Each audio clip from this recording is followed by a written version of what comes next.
Sedangkan guru ini wajah mereka tidak boleh tampil melas di hadapan siswa, di hadapan umat. Ustadz juga begitu ya. Meskipun dapurnya bermasalah itu ketika di hadapan masyarakat harus tetap memberikan semangat, memberikan optimisme begitu. Faktor pandemi mungkin ya. Faktor pandemi yang memaksa saya waktu pandemi ini memikirkan kurang lebih 200 guru.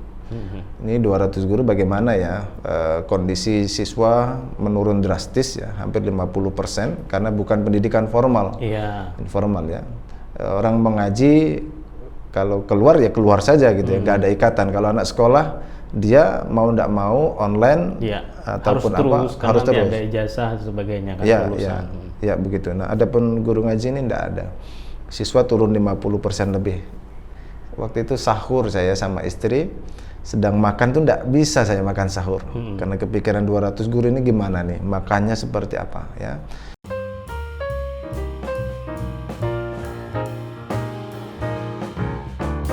Bismillahirrahmanirrahim. Assalamualaikum warahmatullahi wabarakatuh. Mitra Muslim, 13 tahun Suara Muslim menemani Anda. Tentu ada banyak suka duka dan juga pengalaman yang dialami oleh kru ataupun juga yang pernah bersama dengan Radio Suara Muslim. Karena memang dalam kehidupan seperti roda berputar, kadangkala kita jadi yang orang bertanya ya, sekarang justru malah ditanyain gitu.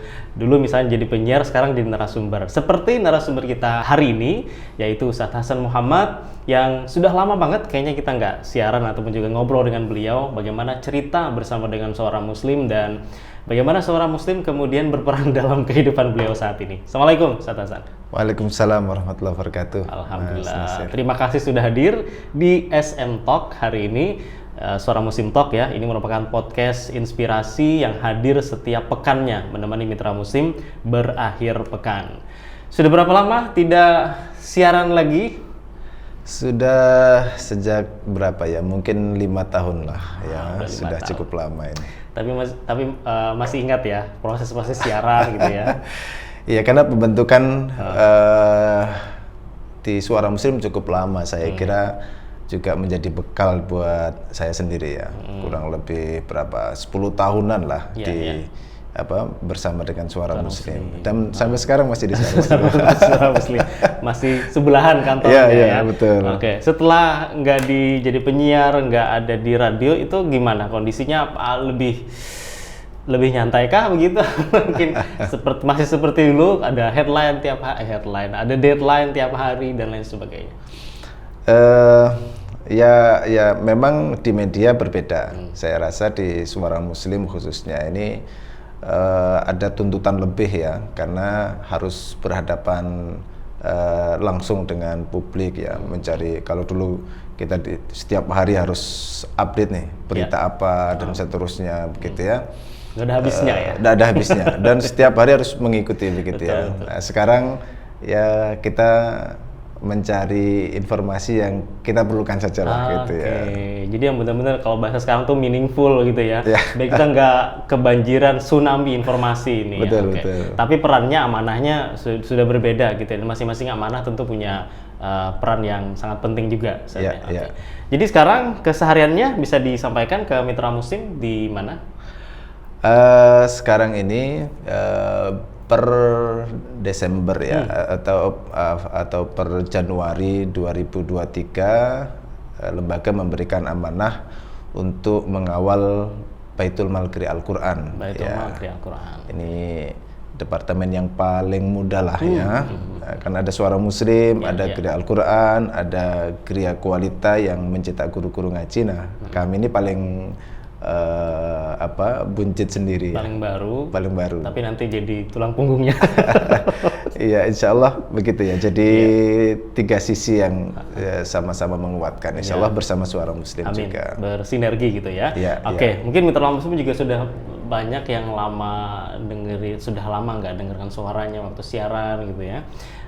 Sebenarnya kok suaranya kita putar sih, masih ada amal jariahnya masih kita putar ya. Ada ya? Doa-doa itu masih kita putar. Doa, kemudian ada beberapa amar ma'ruf yang masih kita putar tentunya, karena merupakan bagian dari kebaikan. Itu kan long lasting, Ustaz ya? Insya Allah. Okay, amin. Baik, sebelum kita ngobrol lebih jauh, kita mau menjawab dulu beberapa pertanyaan yang sudah disiapkan oleh tim ini ya. Waduh, ini yang deg-degan ini. Kemudian dibaca dan dijawab Oke, silakan.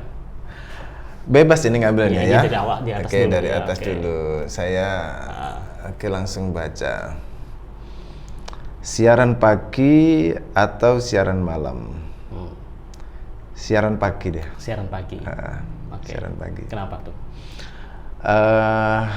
Siaran pagi ini biasanya saya berangkat habis sholat subuh ya. Habis sholat subuh, jadi jalanan juga masih cukup lengang, kemudian lebih fresh begitu ya, aktivitas normalnya kita lebih nyaman pagi. Nyaman.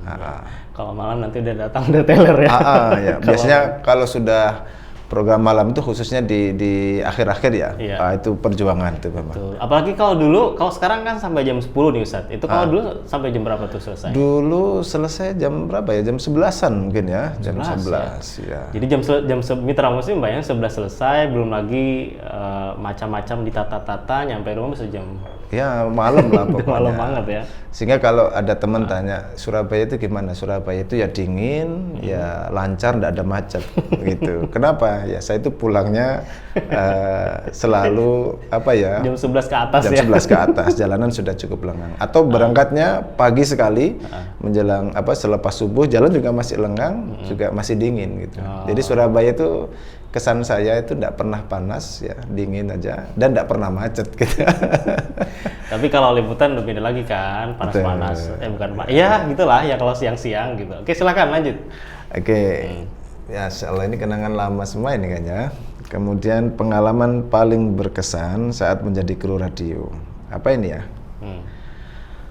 Mungkin yang paling berkesan itu ketika diberikan amanah untuk mengawal pendirian Suara Muslim Lumajang, ya. Oke. 89,9 FM kalau tidak salah itu ya. Di situ kita yang awalnya di Surabaya ini, saya waktu itu banyak berpetualang di dunia penyiaran aja ya, menjadi host ya, seperti Mas Nasir misalkan begitu. Kemudian ketika ditugaskan di daerah itu ya harus ngawal periklanannya bagaimana, semuanya, ya? SDM-nya dan seterusnya itu baru kebayang ternyata banyak ya aspek-aspek yang, dan itu hal-hal baru bagi saya. Hal-hal baru. Sampai rambutnya putih ya. Mikirin itu ya. Rambut saya lebih boros ini rupanya ya. Boros, Lebih oke. boros. Betul. Ya, dan Lumajang juga merupakan cabang pertama ya dari Suara Muslim ya. Betul. Ya. Ya, saya kurang lebih berapa bulan setelah itu juga ditarik kembali ke Surabaya, penugasan lagi di Madiun juga. Jadi bedanya apa tuh ketika di Lumajang sama di Madiun, kan beda daerah, mungkin ada budaya juga. Ya kalau di kepenyiaran sendiri, kalau di pusat ini lebih spesialis lah ya, menjadi penyiar misalkan dia lebih fokus, lebih ini dan seterusnya. Kalau di daerah itu generalis gitu ya. Dia mungkin tidak fokus di kepenyiaran, tapi dia bisa mengetahui dunia marketing, kemudian juga dari sisi manajemen ya, ke SDM-an dan komunikasi keluar ya, semuanya kan harus dikerjakan. Harus dikerjakan semua. Oke. Harus dikerjakan Nah semua. kalau di Lumajang sendiri sama di Madiun itu beda nggak? Maksudnya menanganinya, entah di SDM-nya atau mungkin juga mungkin tradisi di sana kan, jadi programnya pun juga mungkin desainnya agak berbeda atau gimana? Kalau di Lumajang waktu itu masih banyak kru lama ya, karena dulu dari akuisisi radio lama dengan format yang lama, tapi SDM-nya tetap SDM lama. Jadi lebih ke pembenahan SDM juga punya persentase lebih besar ya fokusnya daripada program. Karena kalau program saya kira sudah settle, banyak kita adopsi dari pusat. Kalau Madiun lebih cenderung baru, rekrutmen baru, kemudian Jadi bukan kosong ya, maksudnya memang SDM-nya baru. SDM-nya baru.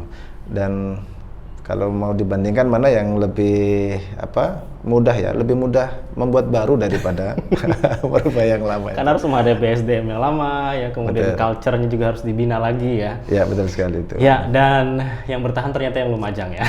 Lumajang yang bertahan. Yang Madiun kemudian digantikan oleh Tuban, dan sekarang juga alhamdulillah ada Batu ya.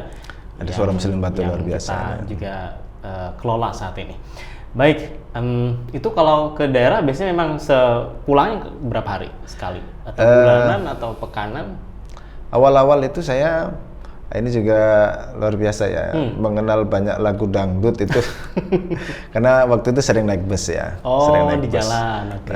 Di jalur-jalur ini nih, ya mungkin jadi hiburan juga ya.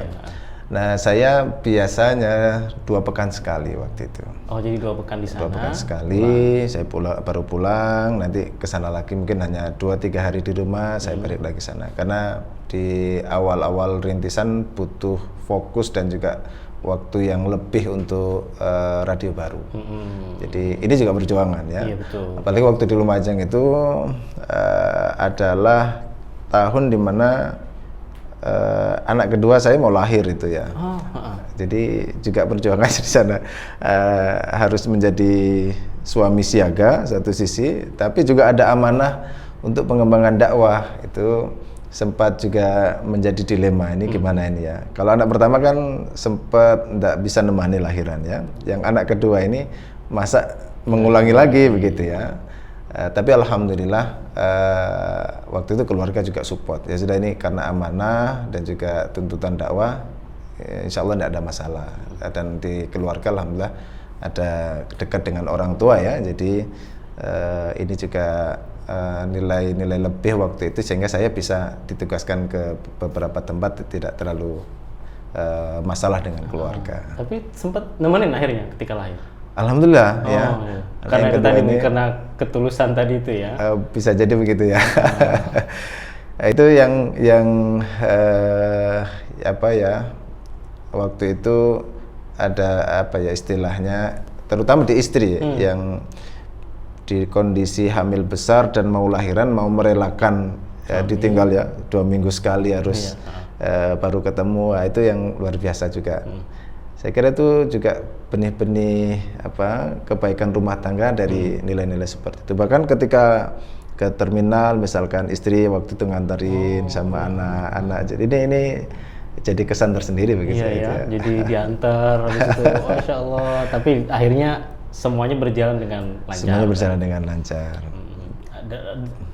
Gimana meyakinkan seperti itu dengan keluarga agar bisa ditinggal? Butuh waktu memang. Jadi semua saya kira kalau langsung itu seperti orang kalau tidak dikasih tahu mau dipukul itu kan dengan pukulan yang sama sakit tentu ya. Tapi kalau kita kasih ancang-ancang mau tak pukul begitu ya, dia sudah siap, pukulan itu tidak terasa sakit. Nah, itu butuh waktu ketika mau saya sampaikan itu sampai ya istri bisa menerima, ya sudahlah ini harus diambil. Intinya bahwa amanah dan amanah itu tidak, atau kesempatan tidak datang 2 kali, dan ketika lembaga memberikan amanah berarti lembaga memberikan sebuah kepercayaan gitu ya. Dan itu tidak semua orang mendapatkannya. Ya, kebetulan waktu itu istri masih mengajar. Ada diskusi dengan kawan-kawannya yang menguatkan juga, alhamdulillah. Dan akhirnya saya pun bisa meninggalkan keluarga dengan tenang dan bisa menjalankan amanah untuk mengawal Suara Muslim Lumajang ketika itu ya dengan sepenuhnya. Betul. Alhamdulillah. Karena tidak semua orang kemudian mendapatkan amanah atau kepercayaan itu ya. Dan ketika kita mendapatkan berarti ini merupakan tantangan juga ya. Bisa nggak menunaikan. Masih ada 3 lagi pertanyaan. Masih ada 3 lagi ya. Aduh, PR-nya banyak ini. Nah, ini santai ya. Narsum pejabat atau narsum rakyat? Oh, ini ketika wawancara ya. Ketika wawancara itu kan kadang bertemu dengan berbagai macam tipikal manusia ya. Ada ketemu yang pejabat, ada yang ketemu yang orang-orang biasa gitu. Milih mana tuh? Aduh, ini yang jadi catatan ya. Saya waktu itu banyak mungkin di awal-awal juga ya. Lebih punya warna itu narsum rakyat. Ya, narsum rakyat. Saya pernah waktu membuat feature terutama ya, membuat feature itu kita dokumenter ya. Dokumenter. Ini menariknya adalah ya, satu kita juga tahu ya bagaimana kondisi masyarakat secara umum. Yang kedua ada cerita-cerita yang di luar dari apa yang kita bayangkan. Jadi mereka bebas saja gitu cerita gitu ya. Sama kayak curhat jadinya ya. Iya. Dan itu menjadi apa ya, tambahan insight tersendiri bagi saya. Kalau pejabat itu sifatnya lebih normatif ya. Betul. Jawabannya juga normatif banget. Jawabannya ya. normatif gitu kan. Nggak dari hati gitu ya, nggak dari hati. Kalau masyarakat itu ya ada orang tuh yang cerita dia nggak punya rumah gitu, tidak punya. Dia tidur di mana? Ya tidur di ini, saya tidur di atas kuburan ini katanya. Kan yang mati nggak akan hidup lagi ya. Ya benar juga gitu ya.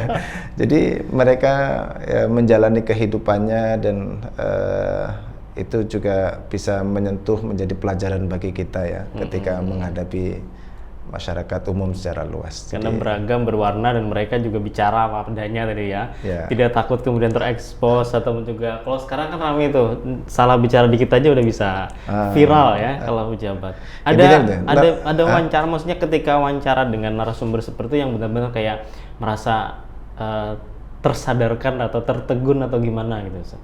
Kalau tadi kan tidur di atas kuburan, itu mungkin yang lain atau apa gitu. Ada yang lain itu ya ketika saya wawancara dengan anak-anak ya, anak-anak ini yang dia dengan lugu dan polosnya bercerita di tengah keluarga yang secara ekonomi kurang, tapi dia punya cita-cita yang luar biasa. Itu yang kemudian membuat kita terenyuh ya, dan kita pun semua juga, terutama saya ini kan berangkat juga dari dusun ya, dari keluarga desa. Saya bangga dengan mereka-mereka yang dengan keterbatasan ekonomi, pendidikan, fasilitas, tapi mereka masih punya harapan, punya mimpi. Dan saya kira harapan dan mimpi itulah yang nanti bakal menggerakkan ya.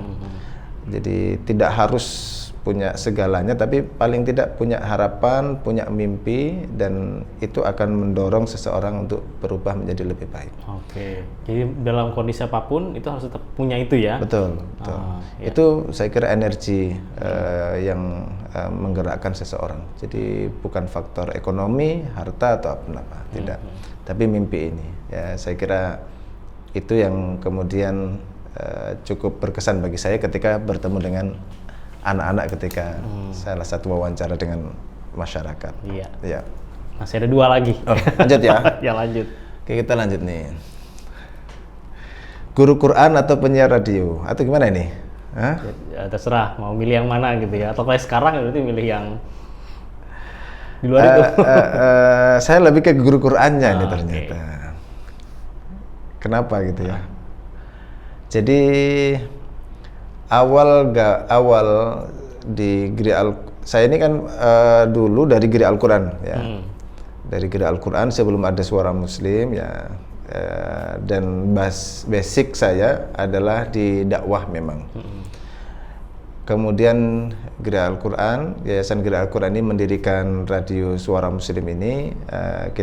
Saya ditarik untuk ngawal waktu itu ya, masih awal-awal, khususnya lagu-lagu ini harus dipilah mana yang boleh, mana yang tidak. Ada kita beli kaset, tidak tahu berapa ratus kaset musik, CD berarti? CD ya Mas itu ya. Kemudian satu persatu kita setorkan ke Dewan Syariah, mana yang boleh dan mana yang tidak begitu. Karena kita ya baik semua yang kita tampilkan kepada publik itu ada saringannya, tidak serta-merta enak didengar kemudian kita putar saja, tidak. Nah, dan di situ ada pelatihan. Saya juga ngawal dan akhirnya juga disuruh ikut pelatihan juga gitu ya. Karena nggak ada penyiar. Nah, adanya ini ya sudah ikut siaran aja sekalian. Gitu ya. Tapi lagi-lagi bahwa karena itu amanah ya saya menikmati saja gitu ya, menikmati saja. Cuma dari sisi kalau passion ya, kalau kata sekarang itu passionnya, jiwanya itu memang ya bukan penyiar gitu ya. Kurang bisa menjiwai. Tapi orang melihat, tapi kamu enak juga ya. Karena amanah kita ini jangan pernah separuh-separuh dalam segala urusan ya.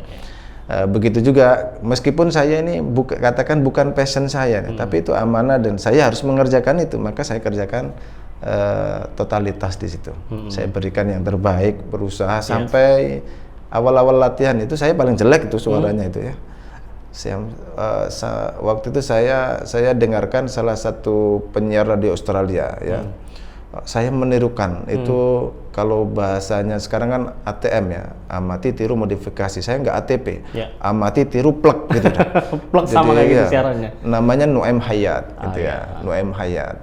Nah, itu masih terkadang betul. Jadi ketika rekaman gitu ya, saudara begitu saya tirukan betul. Iya. Padahal di sini waktu itu Pak Musin ya awal-awal melatih, jadilah dirimu sendiri gitu ya. Saya diri sendiri jelek suaranya, kemudian nilainya kalau yang lain 8 saya 6 lah begitu ya. Akhirnya gimana nih caranya? Sudah saya carilah. Waktu dengar Nuaim Hayat itu radio Australia, suaranya enak begitu ya, berwibawa ya, saya menirukan. Tapi modelnya ATP dulu ya. Amati, tiru, plak. Udah. Nanti lama kelamaan ternyata membentuk sendiri. Membentuk sendiri gitu ya. Ya. Okay. Jadi bisa menaklukkan tantangan itu katanya. Betul. Akhirnya ya bisa mengejar teman-teman. Waktu itu ada siapa ya? Ada Ustadz Rifki, Ustadz Rifan. Kalau Pak Kohar itu sudah jadi dari awal ya. Ada Atika Amzar. Ini sekarang punya bisnis wedding kalau nggak salah ya teman-teman ya. Ini teman-teman awal yang belajar waktu itu. Ya akhirnya bisa, meskipun jadi bukan penyiar tapi ya karena itu amanah. Waktu itu ada Ustadz kita ya, Ustadz Agung, Ustadz Mudofar, ini kebaikan yang ditularkan di sini bisa ratusan ribu pasang telinga yang mendengar kebaikan. Itu yang kemudian mendorong, ya sudah ini harus saya lakukan.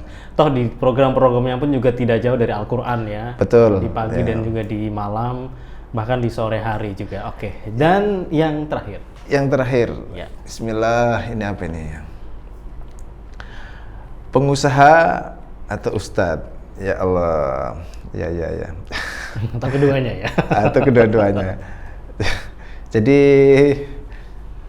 apa ya? Ya kalau suruh pilih saya di ustadznya. Ya.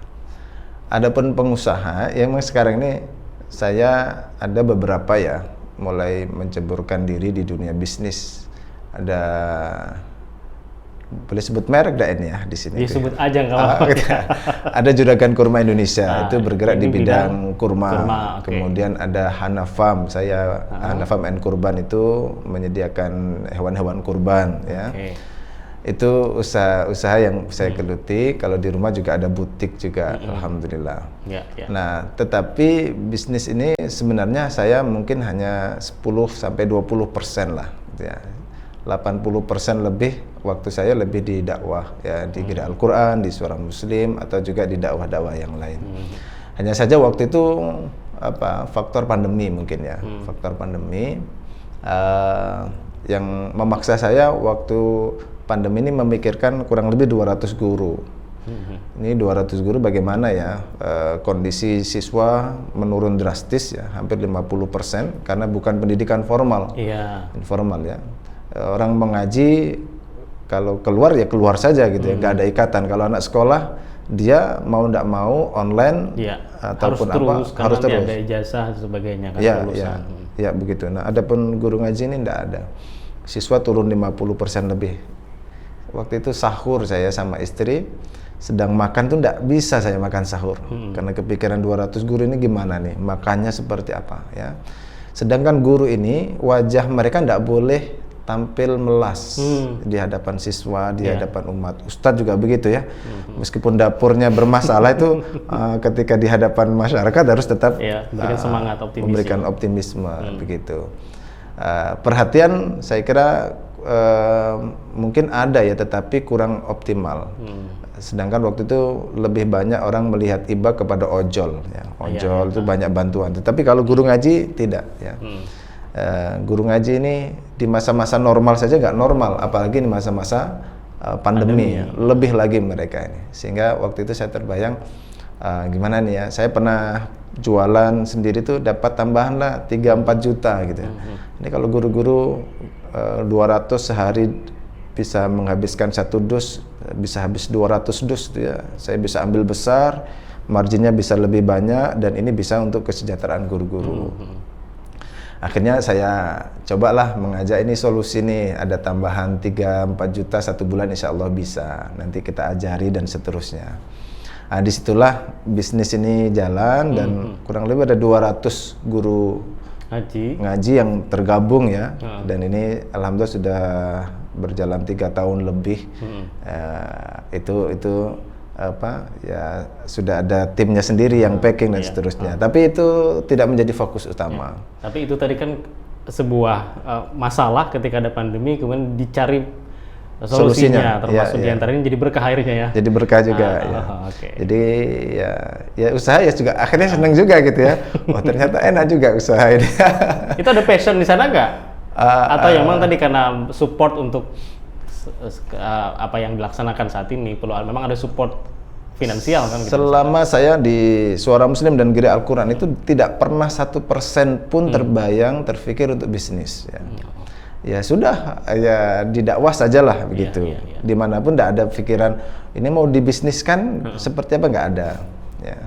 Hanya faktor the power of kepepet bahasanya gitu ya. Akhirnya muncul ide itu. Kemudian awalnya juga awalnya malu sekali. Masa guru nawarkan barang ya, guru ngaji nawarkan barang itu malu sekali. Gimana ini mau taruh mana muka ini gitu ya.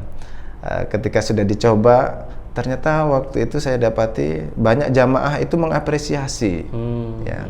Mereka memandang bahwa keren ya Ustadz bisa bisnis begitu ya. Padahal kita di pemahaman kita, di pikiran kita itu malu menawarkan. Tapi justru mereka apresiatif. Malah apresiasi mereka itu apresiatif terhadap usaha kita. Dan itulah kemudian menguatkan saya, ya sudah saya jalan aja gitu. Dan keterusan sampai sekarang. Alhamdulillah. Jadi keduanya sinergi gitu ya, saling support. Ya mungkin jadi dai-planner lah gitu kira-kira ya. Dan bisa menularkan kepada yang lain. Ini di luar dari pertanyaan-pertanyaan itu, Mitra Muslim ada pertanyaan titipan gitu. Ketika menjadi penyiar radio itu kan bukan kalau dulu mungkin expose-nya nggak seperti sekarang ya. Sekarang kita punya YouTube, di media sosial juga eksis. Tapi kan ada yang dengarkan, kemudian mungkin juga ada yang suka dengar suaranya, pembawaannya, atau bahkan suka dengan ketawanya gitu ya. Ada nggak mungkin kalau sekarang ini kan ada penyiar kita dikejar-kejar sama fansnya gitu ya.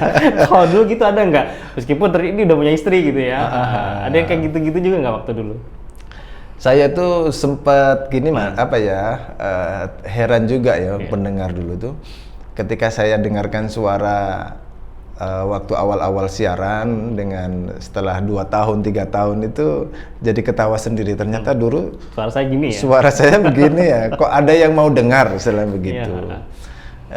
Ya mungkin seiring berjalannya waktu suara ini juga akan terolah ya seperti otot ya, kalau sering dilatih dia akan terbentuk juga ototnya itu. Suara juga demikian ya. Waktu itu ada, kita juga nggak tahu ya karena nggak pernah ketemu juga, tapi sering ketika siaran gitu ya ada nanti kiriman makanan gitu ya. Waktu itu setiap malam Jumat kalau nggak salah itu selalu ada makan bebek di sini.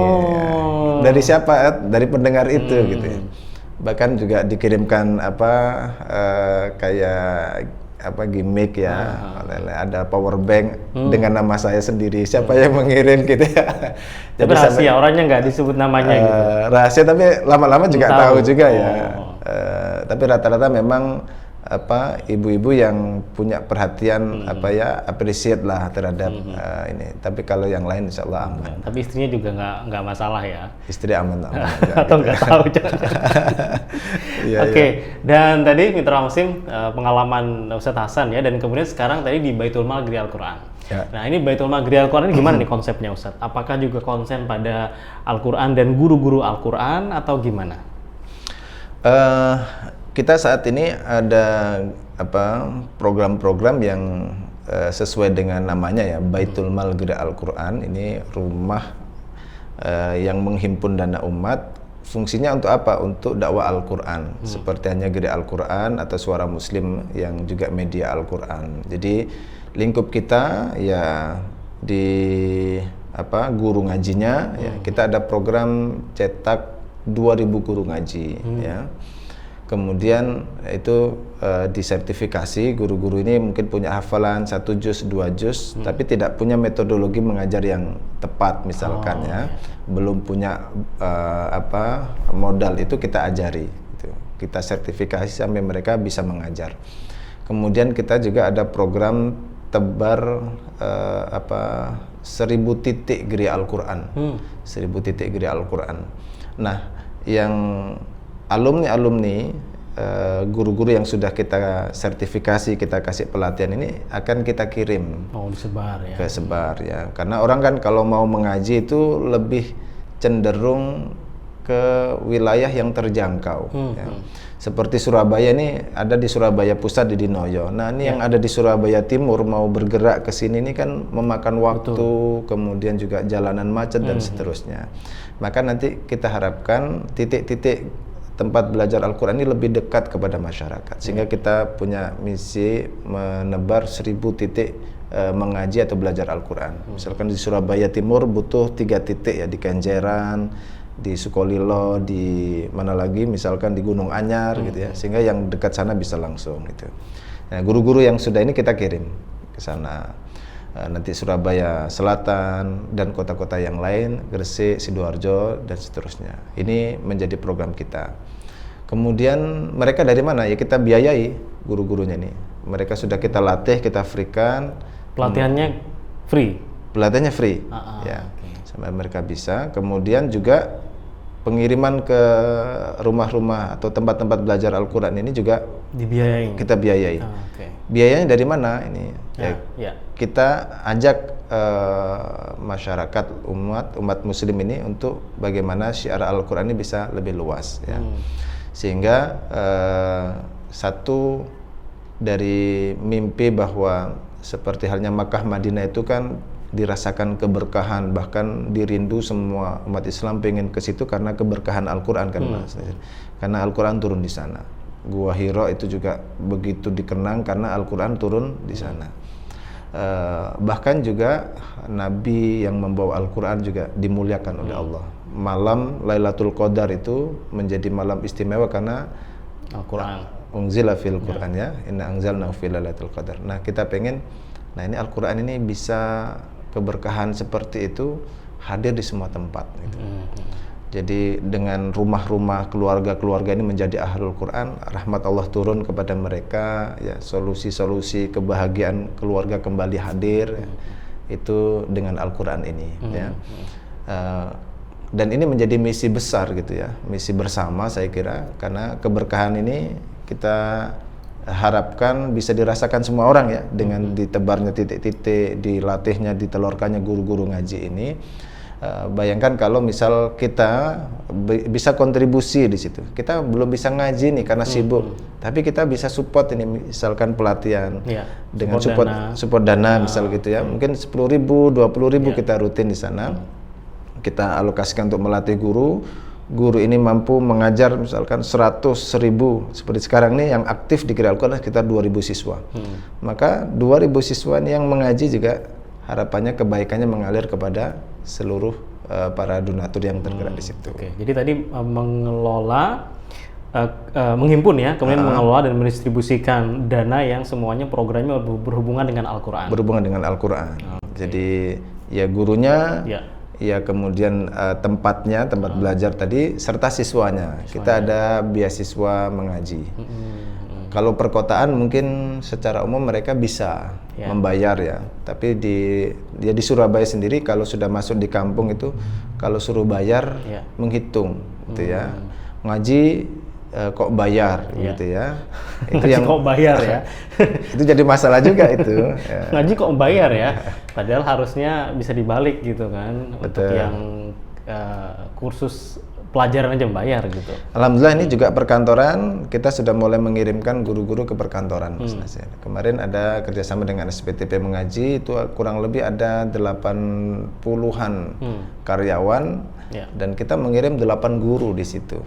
Ini kan luar biasa ya. Nanti kantor-kantor yang lain pun juga demikian bisa. Ini kita butuh nih guru, atau mungkin majelis taklim ada 20 atau 30 pengen ada program Al-Qur'annya, tinggal kontak Geria Al-Qur'an. Geria Al-Qur'an akan kirim guru ngaji di situ. Nanti ada asesmen, oh ini levelnya mana dan seterusnya, tinggal butuh berapa kelas, nanti butuh berapa guru, kita akan kirim sesuai kebutuhan. Jadi perkantoran, kemudian tadi majelis taklim atau perkumpulan atau bahkan sekolah-sekolah tadi itu yang perlu belajar ngaji, perlu guru Al-Qur'an gitu ya. Nah, ini silakan bisa menghubungi Gria Al-Quran. Ya, betul. Nah, nanti kemudian Gria Al-Quran akan melakukan asesmen di sana dan dikirimlah guru-guru ngaji tadi itu dengan support dari Baitul Mal Gria Al-Quran. Baitul Mal Gria Al-Quran. Oke. Itu yang namanya tadi tulang punggung gitu ya. Jadi Mitra Muslim mungkin ada komunitas Anda, kantornya, ataupun juga mungkin justru Anda adalah owner dari perusahaan tersebut dan pengen ini karyawan-karyawannya, stafnya, krunya bisa belajar ngaji, kemudian ngajinya bagus. Ini tentu dapat pahala jariah juga Ustadz ya? Ya, pimpinannya ini yang punya program ini ya? Dan makanya nikmal malus solih fi yadi rajulin solih ya. Orang-orang yang memegang kekuasaan, ya bisnisnya lagi bagus-bagusnya, punya karyawan, itu kan lebih mudah mengarahkan. Ini ada program mengaji, insya Allah karyawannya mau semua, dan yang ngasih arahan begitu juga dapat kebaikan. Oke. Ya, itu. Jadi Mitra Muslim, kebaikan-kebaikan ini juga bisa Anda sampaikan melalui Baitul Mal Gria Al-Quran, Ustaz ya. Betul. Itu ada program bulanan, harian atau gimana kalau untuk pengelolaan dan juga penghimpunan dana ini? Ya, ada yang sifatnya program-program idealis ya, seperti tadi mencetak guru ngaji itu 2.000 guru ngaji, kemudian beasiswa mengaji, ada program 1.000 rumah Al-Quran, ini idealis ya. Tapi kita juga dorong ada istilahnya ya sedekah umum ya, atau juga program yang populis itu ya, mungkin masyarakat juga mudah menerimanya dan juga mudah menyalurkan donasinya melalui program itu gitu. Ini ada seperti sedekah subuh gitu juga harian ya. Ada sedekah Jumat, itu akan terus kita gulirkan program-program itu, dan nanti alokasinya adalah untuk program-program dakwah seperti tadi. Insyaallah itu. Jadi yang harian, ada pekanan, atau bahkan bulanan tadi itu ya? Kalau yang tadi di awal itu rata-rata itu tahunan. Tahunan, Kalau mencetak 2.000 guru ngaji tentu tidak bisa 1-2 bulan saja gitu kan. Itu jangka panjang juga. Nanti bertahap, tahap awal ini kita akan buat pelatihan untuk kurang lebih 30 guru ngaji sertifikasi. Dan mereka sudah siap kirim ke masyarakat sesuai dengan asesmen nanti yang akan dilakukan oleh rekan-rekan Baitul Mal Gria Al-Quran. Oke, informasinya Mitra Muslim bisa dilihat di running text ya. Informasi Baitul Mal Gria Al-Quran dan juga hal-hal informasi umum lainnya tentang donasi dan juga program-program dari Baitul Mal Gria Al-Quran. Oke, kita sampai pada penghujung kebersamaan dalam SM Talk. Inspirasi yang kita dapatkan banyak sekali dari Ustadz Hasan hari ini. Dan kalau lihat tadi perjalanan ya, dari awalnya yang memang guru Al-Quran, kemudian diminta untuk menjadi penyiar radio, kemudian balik lagi ke Gria Al-Quran, sekarang Baitul Mal Gria Al-Quran. Pernah terbersit nggak waktu kecil dulu, waktu di rumah atau waktu sekolah, bakal menjadi seperti ini? Jalannya ini loh, Ustadz. Iya, jalannya memang tidak pernah kebayang ya. Kita ini mungkin kebanyakan juga orang-orang di daerah begitu ya. Kalau kita melihat tiap hari lihat di sawah menjadi petani, ya bayangan kita seperti itu. Kemudian karena waktu itu qadarullah tiba-tiba ada yang mengajak untuk keluar desa, mondok begitu ya, keluar daerah, kita tambah wawasan baru lagi dan seterusnya. Saya juga dulu pernah merancang mimpi gitu ya. Mimpi saya misalkan di titik 5 lah ya, atau di angka atau di level 5. Ternyata di perjalanan waktu Allah kasih bukan di level 5, bisa di level 9 atau 10. Jadi sampai di titik sekarang ini memang semuanya jauh dari nalar dan perencanaan, dan bahkan jauh lebih besar dari perencanaan yang pernah kita. Jadi melampaui apa yang diharapkan dulu ya, itu mungkin ya? Yang pernah kita bayangkan gitu ya. Wallahu a'lam, masya Allah. Amin. Dan semoga bisa menginspirasi juga Mitra Muslim hari ini, dan semoga apa yang kita dapatkan ini bisa juga kita sampaikan kepada yang lain. Dan SM Talk tentu akan terus menemani Anda Mitra Muslim setiap pekannya di Suara Muslim Radio Network dan juga tentunya di Suara Muslim TV. Jadi yang belum subscribe silakan bisa subscribe dulu, dan juga di-share ya link YouTube kita SM Talk hari ini di Suara Muslim TV. Saya Muhammad Nasir, pamit dari ruang dengar Anda dan kita tutup dengan kafaratul majelis. Subhanakallahumma bihamdika asyhadu an la ilaha illa anta astaghfiruka wa atubu ilaik. Assalamualaikum warahmatullahi wabarakatuh. Waalaikumsalam.